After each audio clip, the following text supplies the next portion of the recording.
What's going on, guys? Welcome back to the channel. Welcome back to another video. Ron Yates here. Hope you guys are doing well. President Biden turns heads with his Instagram post. I didn't even know he knew how to use Instagram. But anyway, he posted on Instagram bragging about inflation falling from its peak. Now, I got to ask you guys, do you guys think that inflation has fallen from its peak? Now, Putin is forced to cancel Russia's annual Victory Day parade due to an embarrassing tank shortage. Now, this is kind of odd. The country, Russia, supposed to be like destroying the Ukraine and annihilating Ukraine, is they're having a shortage of tanks. That remains to be seen. We're going to dig into this one later in this video. 18,000 cows were killed in an explosion. And this was at a fire. This was a fire at Texas dairy farm. And this may actually be the largest cattle killing ever. And folks, I can't make this stuff up. This cannot be a coincidence.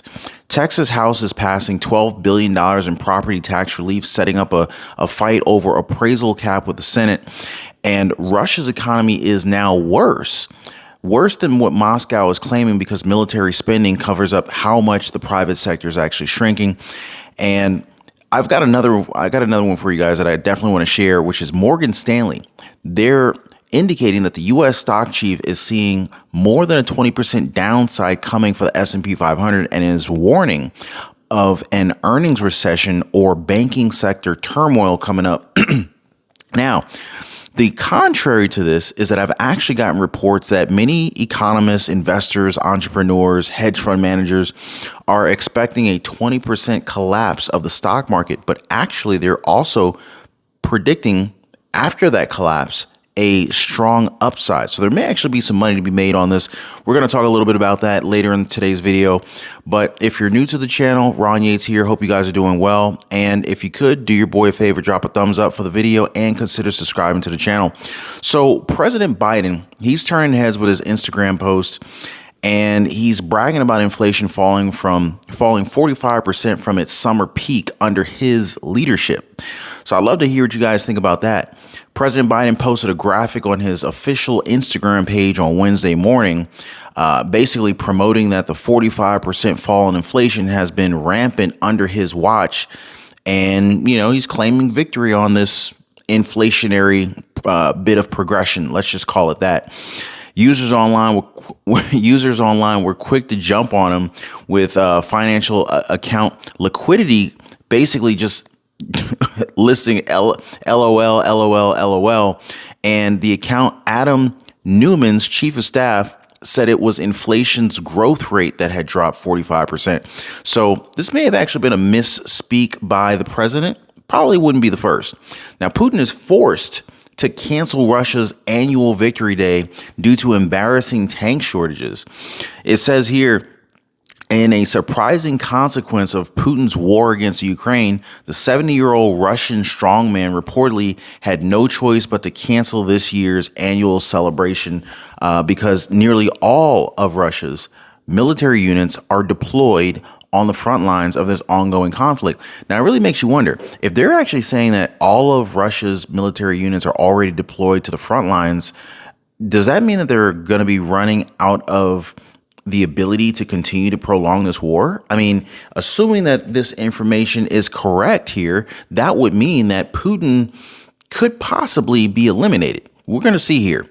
That goes on to say that this marks a substantial change from previous years when on May 9th, Putin would hold a nationwide rally to celebrate Russia's victory over Nazi Germany in 1945.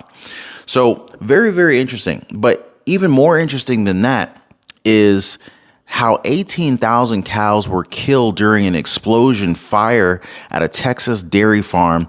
And this is being considered one of the largest cattle killings ever. Cattle, cows. Yeah. So not only that, but we can already expect, anything that's derived from cows to become more expensive. We're talking milk. Cost of milk in the store is likely going to go up.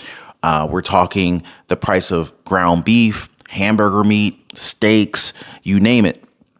And so the fire spread quickly through the holding pens where thousands of dairy cows crowded together, waiting to be milked, unfortunately trapped due to the deadly confines of the fire. And after subduing the fire at the West Texas dairy farm Monday evening, officials were stunned at the scale of livestock death that was left behind. 18,000 head of cattle perished in the fire at the South Fork Dairy Farm near Dimmitt, Texas, or about 20% of the cattle that are slaughtered in America on any given day. This is a tremendous amount of livestock loss, specifically cows. And this is not the first time that we've seen this. In fact, we are repeatedly seeing these catastrophes, and it's like these catastrophes they're focused on our food supply. And it's just mind-boggling. So, they go on to say that it was the biggest single incident death of cattle in the country since the Animal Welfare Institute, a Washington-based animal advocacy group, began tracking barn and farm fires back in 2013. And so this easily surpasses the previous high, 2020 fire at the upstate New York dairy farm that consumed about 400 cows.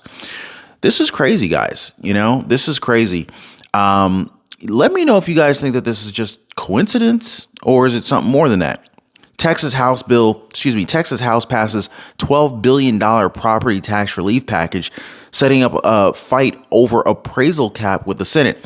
Now, I had a feeling that we might see some type of governmental support. We've seen a tremendous increase in property taxes as a result of the values of real estate increasing. Home values, single family residences, townhouses, condos, and it really doesn't matter what part of the country you're in. For the most part, we've seen a tremendous increase in real estate appreciation, and which is one of the reasons why I feel like real estate is it's a very good investment. And always depends on how much you're paying for it, which is why most investors and entrepreneurs will say when it comes to real estate, it's you make your money when you buy. And what they mean by that is when you're making your investment in real estate, you're making your money by buying at the right price.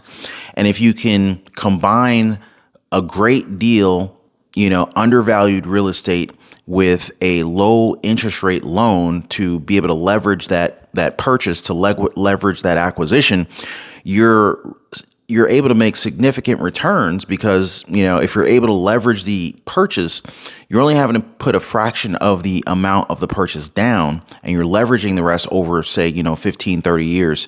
So anyway, what we've seen, especially in Florida, and it doesn't matter if you're in Jacksonville, Miami, Fort Lauderdale, Tallahassee, Orlando, Destin, Fort Myers, we've seen a tremendous amount of real estate appreciation. But with that appreciation, we've seen an unbelievable amount of HOA increases. We've seen all sorts of natural disasters in Florida. You had Hurricane Ian, who pretty much devastated the whole Gulf of Mexico. And what this did was it drove a lot of real estate.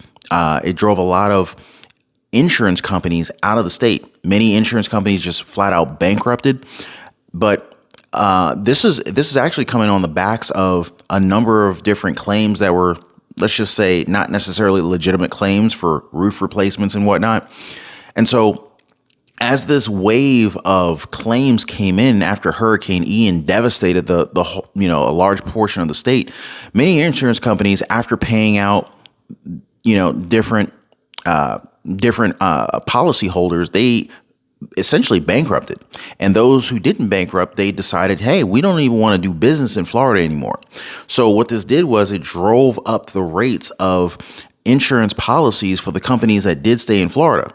Not to mention, Ron DeSantis is making big changes in Florida as well. And one of the changes that he's making is that he's essentially making it so that these HOAs, and you've got HOAs when it comes to single family residences, single family real estate neighborhoods. You've got HOAs when it comes to townhouses. But more importantly, we're seeing a tremendous increase in the HOA fees assessed to condos. And one of the things that we're seeing is that Ron DeSantis is demanding that these HOAs they need to have their full reserves for the year. And usually most HOAs, they keep like maybe 25, 50% of the reserves for the year. Well, now with this rollout pushing toward more HOAs being required to have 100% of reserves in escrow. They're essentially going to be raising HOA fees. Now, I'm going to save that for another video because that kind of gets into the weeds. But the simple fact of the matter is this: with real estate values increasing so much, a lot of people's property taxes have been going up dramatically. And so it's like people are already kind of like struggling, trying to hang on. And never mind the fact that, you might have an adjustable rate mortgage. And if you do, you're getting screwed over 2-3 times. Because if you have an adjustable rate mortgage, as Fed Chair Jerome Powell is raising these interest rates, your mortgage payment is adjusting upward as interest rates move up. And so your mortgage can go up if you're carrying an adjustable rate mortgage. But in addition to that, as your city or your county reassesses the value of your house, if they're seeing that value has gone up, then your property taxes are going up as well. Now, this is on top of, thousands, tens of thousands of layoffs, actually hundreds of thousands of layoffs that I've reported on the channel already. So incomes are going down, jobs are being lost, and expenses are going up. Not a great combination. Now, it says here that a $12 billion proposal is aimed at giving property tax relief to Texas homeowners and businesses cleared a major hurdle on Thursday in the Texas House, setting a showdown with the Senate over the Waring tax cut package. And so here it is. House Bill 2, backed by House Speaker Dade Flynn and carried by State Representative Morgan Mayer, both Republicans. They passed the full House 140-9 vote. Now, it still must come back before the chamber for the final vote, but it says here that the bill proposes pumping $12 billion into Texas school districts so that they can, in turn, lower the property taxes on home and business owners. And for the owner of a $350,000 home, that package would result in more than $1,000 in savings over the next 2 years, according to the office. Now, any kind of savings we can get nowadays, always a huge help. And I anticipate that we're going to see more action, more regulation to help out homeowners, because the last thing that we need is, aside from multiple bank collapses, the last thing that we need is widespread foreclosures as a result of people not being able to afford their property taxes. So Russia's economy is being made worse than Moscow claims because military spending is covering up how much the private sector is shrinking. And it's interesting that this is happening because, Russia's trying to look, just really powerful. But yet a lot of these reports are coming out and they're contradicting what is being projected over from Russia. Now, Russia's GDP figures may not tell the full story, and the uncertainty of war is leaving reason to be cautious about official data. Alternative indicators measured by two economists for the Center of Economic Policy Research suggest that the nation's slowdown is worse than they're actually stating that it is. Higher military spending has covered up weaker retail sales and a stagnation in the housing market, according to economists. So this could actually be very good news, because if Russia essentially runs out of money, we're already seeing that they're apparently having a tank shortage because they couldn't finish their Russian parade due to lack of artillery. Perhaps Russia's running out of gas, running out of steam. And if that is the case, we could potentially see an end to this war sooner than later. I'm hopeful. But no wonder Carvana is going on. Well, I don't want to say out of business, because they're not out of business, but it looks like they're headed that way. So essentially, a woman has sold a car to Carvana for $4,000. $4,000. Not a lot of money for a car, though. But what is interesting is that she managed to sell her car to Carvana for $4,000 after she already wrecked the dang thing. So the woman says that she got her car appraised by Carvana after crashing it, and the used car dealer still gave her a whopping $4,000 for the car. And viewers are claiming that she got more from Carvana than she would have gotten through insurance. So this doesn't sound like this is good business for Carvana. TikToker Maria says, basically is saying that the dealer promised her $4,000 for her car that has 110,000 miles on it. And she says she got into a car crash about a month prior, but the car is still drivable. Believe it or not, This is just unbelievable. I mean, and for people who are in need of cash, if they have an extra car, hell, you might want to reach out to Carvana and see what they might offer you. Because if they're going to give you $4,000 for a car with 110,000 miles on it that's already been wrecked, who knows what they might give you for your car. So Morgan Stanley's U.S. stock chief is seeing more than 20% downside coming from the S&P 500 and is warning of earnings recession on banking sector turmoil. And we know what happens, guys. You know, anytime something bad happens in one sector, typically there's some bleed over to adjacent sectors. And so this is what we're seeing in the financial sector with the banking sector. So, you know, Silicon Valley Bank was impacted by, you know, basically a collapse. You had Silicon Valley Bank, Signature Bank up in New York, got Credit Suisse. So a number of different banks are going under. And of course, this affects the confidence in the market. And so, of course, you know, neighboring adjacent companies, you know, you could look at Bank of America. You might look at JP Morgan Chase. You can look at Wells Fargo. We know that all of these are all banks.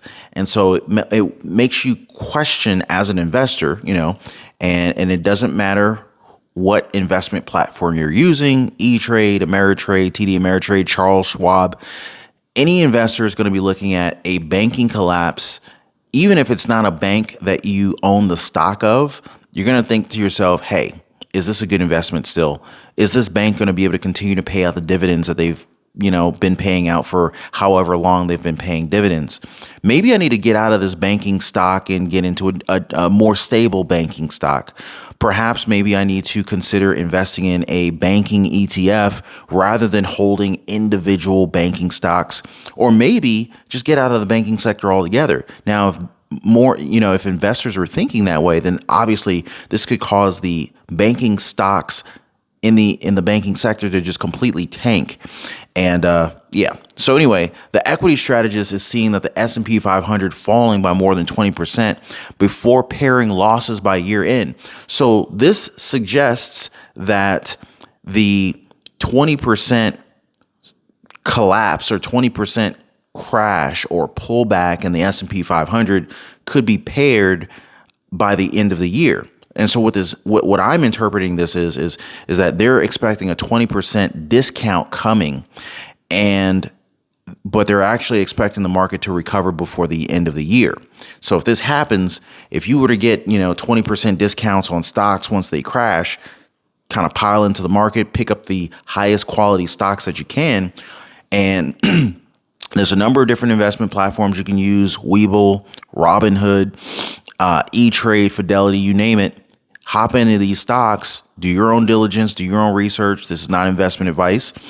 But, if stocks do come back and pair their losses, we could see a good 20% gain within a matter of months if that's the case. JP Morgan, Citigroup, and Wells Fargo are kicking off earnings on Friday.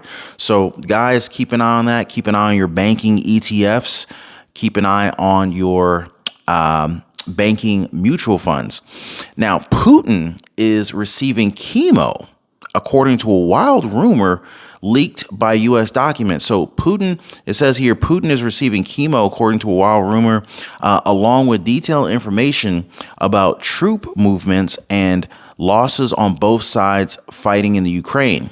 The trove also contains daily intelligence briefings, a collection of short updates from a variety of sources from around the world. One of the briefings the leaks appear to show contained a rumor that Russia's top general is conspiring to deliberately lose the war in the Ukraine while Putin is undergoing chemotherapy treatment. So that's a bit of an interesting one. Have you guys heard anything like this? Drop me your comments, drop me your thoughts down below. And also, for the best way to invest in gold or silver, be sure to hit the link in the description down below. So I do hope that you guys enjoyed today's updates. Let me know what stories were the most, shocking to you. I'd love to hear from you guys, and let me know what you'd like me to share with you guys in future videos. Do appreciate you all. Please be kind to one another, and I'll see you guys on the next one. Be safe.